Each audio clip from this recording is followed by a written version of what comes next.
रामगढ़ गांव की एक प्रचलित कथा है। दोपहर के 12 बजे से लेकर आधी रात के 12 बजने तक गांव के बीचों बीच बने एक गुफा से अजीबोगरीब आवाजें आती है। इन आवाजों में इतना दर्द होता है कि सुनने मात्र से दिल की धड़कन तेज हो जाए। इस गुफा के पास से गुजरने वाले हर शख्स को उसका नाम गुफा के अंदर गूंजता सुनाई देता है। ऐसे में इस गुफा का रहस्य जानना बड़ा इंटरेस्टिंग होगा। साल 2013 की बात है, जब दो पैरानॉर्मल इन्वेस्टिगेटर्स अभिमन्यु और रिहांत को इस गुफा का रहस्य जानने के लिए बुलाया जाता है। साहब, इस गुफा का सच होगा बहुत खतरनाक। हम तो आपसे अभी भी कह रहे हैं कि अंदर जाने की जिद छोड़ दो। अरे गोपाल जी, हमारी तो ये ड्यूटी है। हमारा डिपार्टमेंट हमें जो टास्क देता है उसे तो पूरा करना ही है। अच्छा साहब, तो ठीक है। उम्मीद है आप जल्द लौटेंगे। शाम के करीब 5 बजे एकदम गुप्त तरीके से दोनों पैरानॉर्मल स्पेशलिस्ट्स उस भूतिया गुफा के अंदर दाखिल हुए। पिछले 37 सालों से इस गुफा के अंदर से भयानक आवाजें और खतरनाक हरकतें हुई जा रही हैं। एक तो ये गुफा गांव के बीचों बीच आई है, तो ऐसे में गांव के लोगों को इस गुफा के खौफ को खत्म करना ही होगा।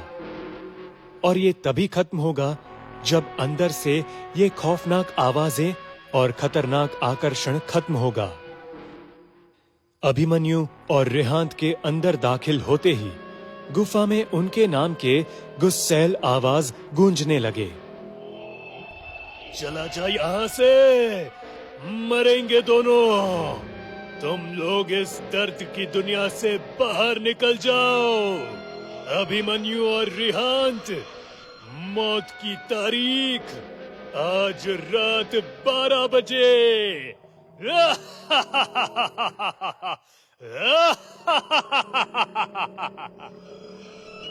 यार अभिमन्यु, ये गुफा कितनी अजीब है। आज तक ऐसा कोई केस हैंडल नहीं किया जहां बेजुबान गुफा धमकी देती हो। दोस्त, भूतिया जगह हमेशा अजीब और खतरनाक ही होती है। बस अब सोचना कम कर और टॉर्च की मदद से पिक्चर्स कलेक्ट कर। रिहांत उस गुफा में टॉर्च के सहारे आगे बढ़ने लगता है और साथ ही साथ गुफा के हर तरफ की तस्वीरें खींचने लगता है। रिहांत को तभी बड़े बड़े कदमों की आवाज सुनाई पड़ती है। ये आवाज उसके ठीक बगल से आ रही थी। वो उस कदमों की आवाज का पीछा करते करते गुफा के आखिरी छोर पर पहुंच जाता है। अब वो गुफा के अंत में पहुंच चुका था। उसे गुफा के अंत में एक दरवाजा दिखाई देता है। उस दरवाजे पर लिखा था, दूसरी दुनिया का दरवाजा। रिहांत मन ही मन में ये सोच रहा था कि कहीं ये दरवाजा दूसरी दुनिया का तो नहीं। तभी उसे उस दरवाजे के पार से एक आवाज सुनाई देती है। रीहू बेटा, मैं तुम्हारा दादा, मेरे पास आ जाओ बेटा। बाप रे, ये कैसा दरवाजा है? ये तो मेरे दादाजी की आवाज है। रिहांत को उस दरवाजे के पीछे से उसके दादाजी की आवाज सुनाई दे रही थी।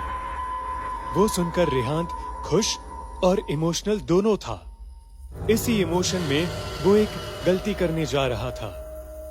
उसने दरवाजा खोलने के लिए हाथ आगे बढ़ाया कि तभी पीछे से अभिमन्यु की एक तेज चीख पूरी गुफा में गूंजने लगी। बचाओ, बचाओ मुझे! अभिमन्यु की चीख सुनकर रिहांत भागता हुआ पीछे गया। इतने सब में तो वो अभिमन्यु को लगभग भूल ही चुका था। रिहांत अभिमन्यु के पास पहुंचा। वो बिल्कुल नॉर्मल खड़ा था, जैसे कुछ हुआ ही ना हो। अभिमन्यु, ये कैसा गंदा मजाक है? तुम अभी चीखे क्यों? अभिमन्यु हल्का मुस्कुराता चुपचाप खड़ा रहा। इसके बाद अरिहंत अभिमन्यु को अपने साथ उस दरवाजे के पीछे चलने का इशारा देता है। दोनों उस गुफा के आखिरी छोर पर यानी कि उस दरवाजे तक पहुंच चुके थे जहां से दूसरी दुनिया का रास्ता शुरू होता है। अभिमन्यु, यार ये देखो, पता है मैंने अभी तुरंत कुछ देर पहले अपने दादाजी की आवाज इस दरवाजे के पीछे से सुनी। मुझे लगता है इसके पीछे मरे हुए लोगों की दुनिया है। तो दरवाजा खोलकर देख लो ना, यूं ही ख्वाबों में पुल क्यों बांध रहे हो? सही कहा, मैं दरवाजा खोलता हूँ। रिहांत दरवाजा खोलने ही वाला था कि तभी उसकी नजर अभिमन्यु के शरीर पर पड़ती है। यार